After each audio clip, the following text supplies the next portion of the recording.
সমাজের শেরশাবাদী মহিলারা গলা ফেড়ে ফেড়ে একবারে লম্বা টান ধরে এই রকম করে যে একবারে টানা লম্বা টানে গীত বলছে। তবে আজ ওই গীতটাই আমার শরদীয় শেখ বললেন যে দু চারটে গীত শুনব। আজ থেকে 2 বছর আগে আমি 12 বছর এই জালসার জগতে, আমি ছোট্ট বয়স থেকেই আমি বক্তব্য জগতে, যেই মাদনী সাহেবেরা আমার ওপরে মানে কথা বললেন যে গীত কহ বক্তা এসছে, গাজাল কহ বক্তা এসছে, সেই মাদনী সাহেবের সাথে 12 বছর থেকে বক্তব্য করি, ওনারা স্টেজে থাকেন, আমি বক্তব্য বলি।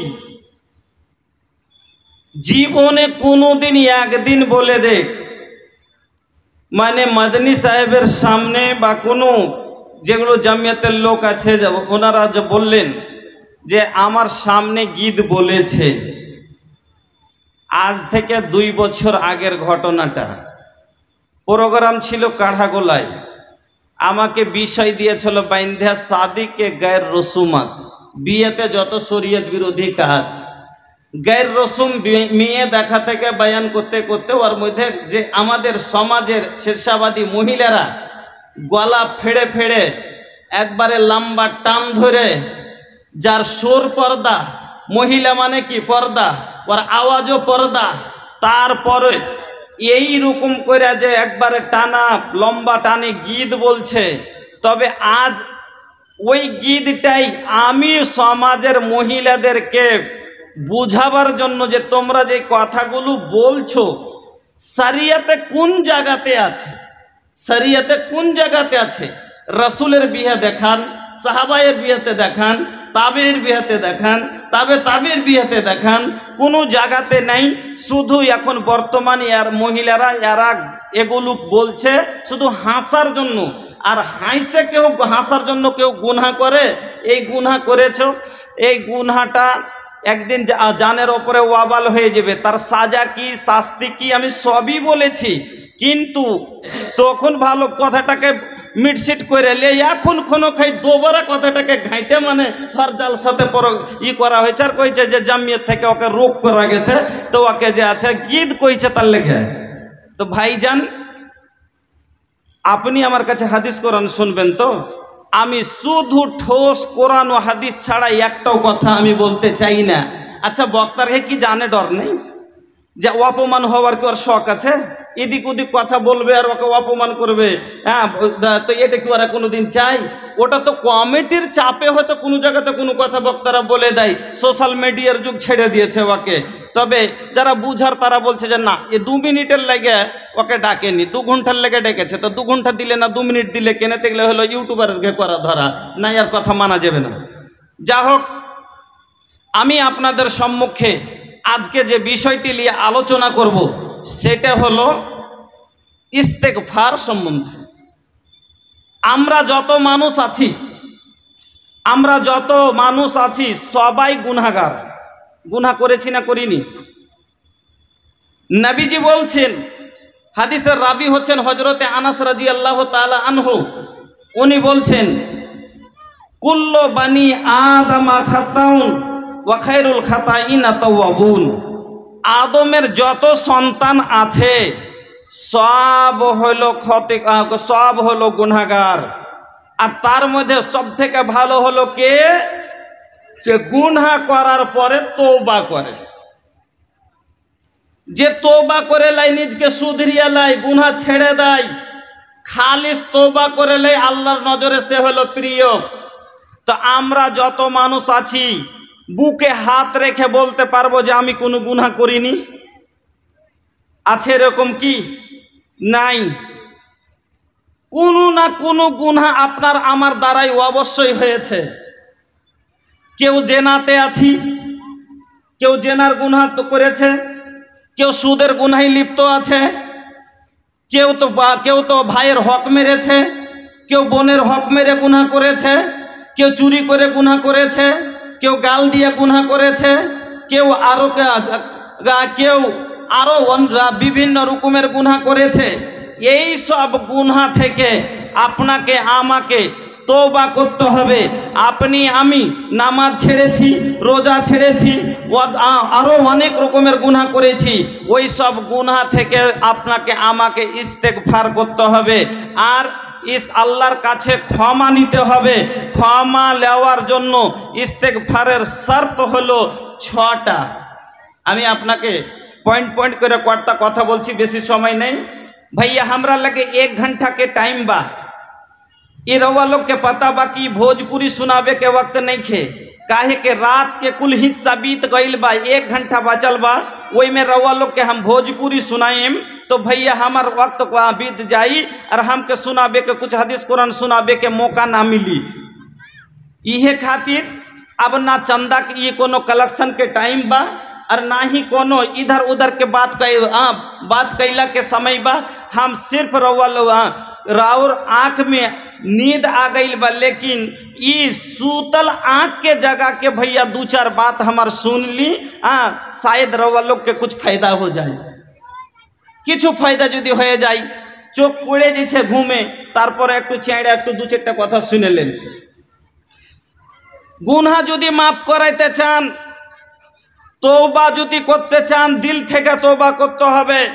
গুনাহ মাফ করলে তওবাকে মাফ করে আপনাকে, তাহলে ওর জন্য শর্ত হলো 6টা। 1 নাম্বার শর্ত শুনেন, আপনাকে আপনার গুনাহ মাফ হবে, আল্লাহ আপনাকে মাফ করে দিবেন, কিন্তু শর্ত হলো 1 নাম্বার আপনাকে তওবা করতে হবে শুধু আল্লাহকে রাজি করার জন্য। আপনাকে तौबा করতে হবে আল্লাহকে সন্তুষ্ট করার জন্য। আপনাকে ইস্তেগফার করতে হবে শুধু আল্লাহর রেজামন্দির জন্য। 2 নম্বর শর্ত শুনেন, 2 নম্বর শর্ত হলো আপনাকে ইস্তেগফার করতে হবে, সেটা হলো শর্মিন্দা হয়ে আপনাকে লজ্জিত হতে হবে আল্লাহর আগাদিকে। শুনেন এবার ভালো করে আমার দিকে দেখেন।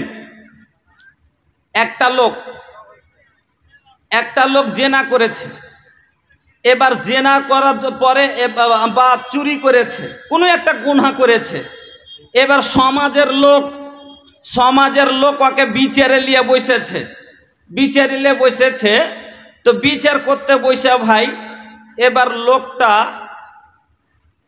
গুনাহ তো করে নিয়েছে ঠিক, এবার মাপ চাইছে। তো লোকটা যদি হাসতে হাসতে যা সমাজের আগা দিকে খাড়ো হয়, দেখো হ্যাঁ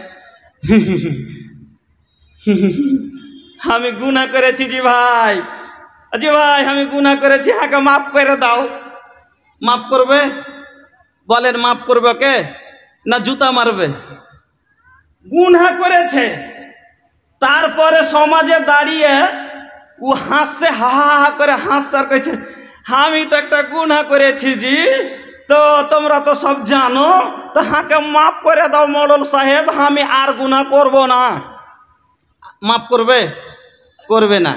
কিন্তু ভাইজান ওই লোকটা যদি ওইখানে ওইভাবে না দাঁড়িয়ে লাচার হয়ে মজবুর হয়ে চোখ দুটি নিচু করে দেয়, মজবুর হয়ে সবারই আগাতে দাঁড়িয়ে আছে, একবারে শরমে মুখ ছাড়ে না।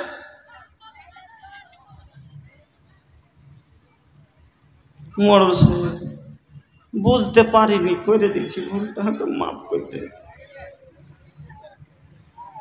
সমাজের 10 ভাই বুঝতে পারিনি, হাত ধরে ভুল হয়ে গেছে ভাই, আমাকে মাফ করতে। মাফ করবে না? করবে না। আমার ভাইজান লোকটার চোখের দিকে দেখে, লোকটার মুখের দিকে দেখে, লোকটার কল জড়িত দেখে, লোকটার কান্না দেখে, লোকটার লাচারি দেখে লোক বলবে মাফ করে দাও মডল, মাফ করে দাও। জাগ্গা তো বা ভুল স্বীকার করেছে, খুব শর্মিন্দা হয়ে গেছে, ভুলটা হতে পারে হয়ে গেছে, কিন্তু লজ্জিত হয়ে ক্ষমা চাইছে, ওকে মাফ করে দেন, ক্ষমা করে দেন। কিন্তু বন্ধু রে, লজ্জা না করে যদি হা হা করে হাসে, সমাজের আগা দিকে চোখ তুলে কথা বলে, আর যদি বলে আমাকে মাফ করে দেন, তাহলে এই লোকটাকে কোনোদিন মাফ করবে না।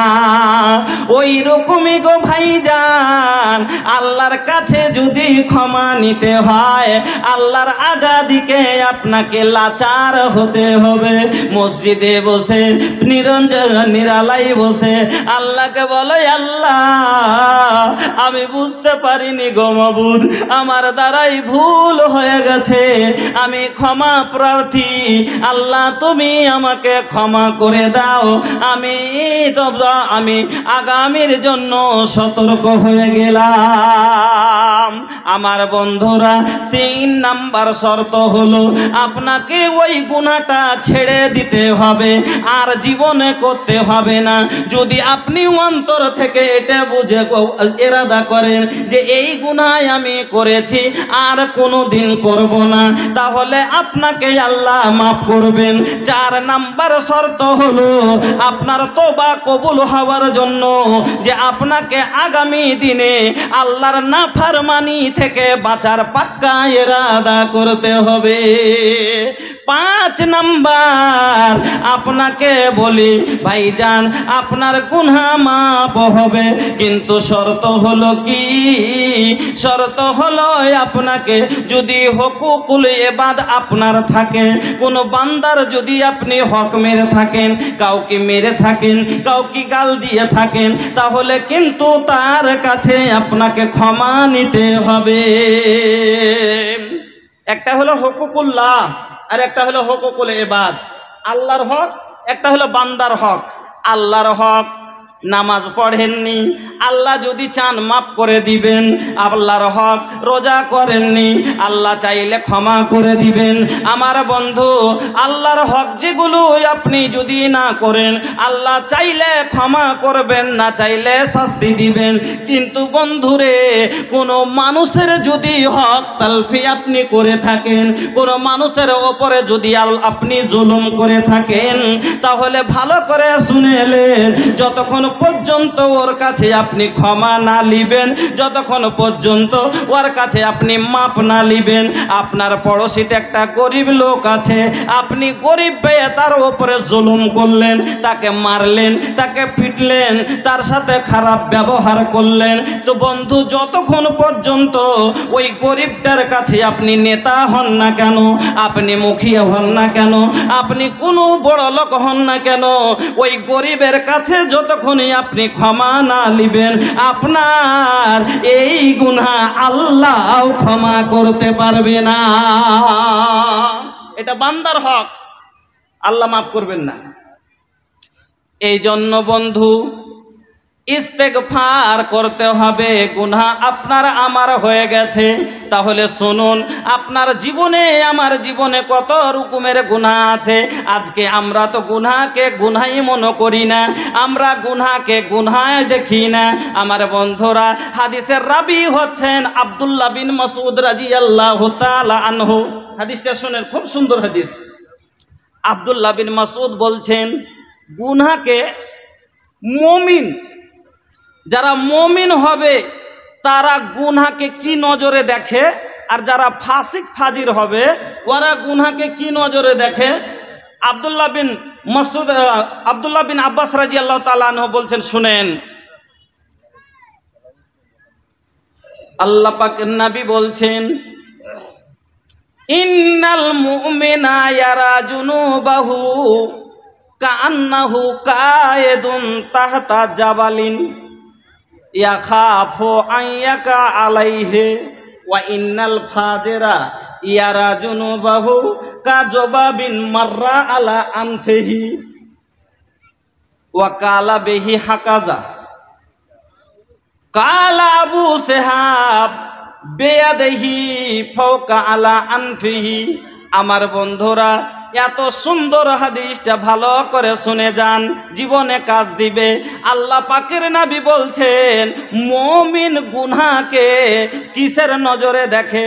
মুমিন যারা হবে ওরা যখন গুনাহ করে লায়, তারা মনে করে একটা পাহাড়, যেমন একটা পাহাড়ের নিচে একটা লোক বসে আছে, একটা বিশাল পাহাড় লটকে আছে, আর ওর নিচে বসে আছে, আর পাহাড়টা ফাইটে পড়নে ওয়ালাই আছে মাথার ওপরে, আর ও চিন্তা করছে যে এই পাহাড় পড়লেই আমি চেপে যাব আর আমি বরবাদ হয়ে যাব। যেমন একটা লোক পাহাড়ের নিচে বসে আছে, আর পাহাড় ভাঙ্গা পড়নে ওয়ালা আছে মাথার ওপরে, ডরে কাঁপছে যে এই পাহাড় ভুঁসড়ে গেলে আমার মাথার ওপরে পড়লেই আমি বরবাদ হয়ে যাব। মুমিন যখন কোনো গুনাহ করে লাই, ওই সময়তে মুমিন ভাবে যে আমি ওই রকমই গুনার পাহাড়ের নিচে বসে গেছি, এই পাহাড় যদি আমার ওপরে পড়ে যায় আমি বরবাদ হয়ে যাব, আমি চাকনাচুর হয়ে যাব, আমার জিন্দগি বরবাদ হয়ে যাবে। ওয়াইনাল ফাজিরা, যারা ফাসিক ফাজির হবে ওরা গুনাহকে কিরকম নজরে দেখে? কান্নাহু জবাব জবাবিন মাররা আলা আনফেহি, যেমন লাখের ওপরে একটা মাছি বসে, আর মাছি বসলে ওকে হাত দিয়ে হাঁকিয়ে দেয়। লাখের ওপর একটা মাছি বসলো, হাঁকি দিল, লাখের ওপর একটা মাছি উঠতে উঠতে এসে বসে গেল, ওকে এরকম করে হাঁকি দিল। এটা বড় কথা কি? বড় কথা নয়, মাছি বসবে হাঁকি দিব। তো যারা ফাসিক ফাজির হবে ওরা গুনহাকে ওই রকম মাছির মতন মনে করে, এগুলো কোনো গুনহা নাকি? যেরকম এখন বর্তমানে আমাদের জন্য গুনহাটা সেই রকম ব্যাপার হয়ে গেছে। আমরা একবারে ওকে ছোট, যেগুলো বড় মারাত্মক মারাত্মক গুনাহ, আমরা ওকে বড় গুনহাই মনে করি না, গুনাই মনে করি না।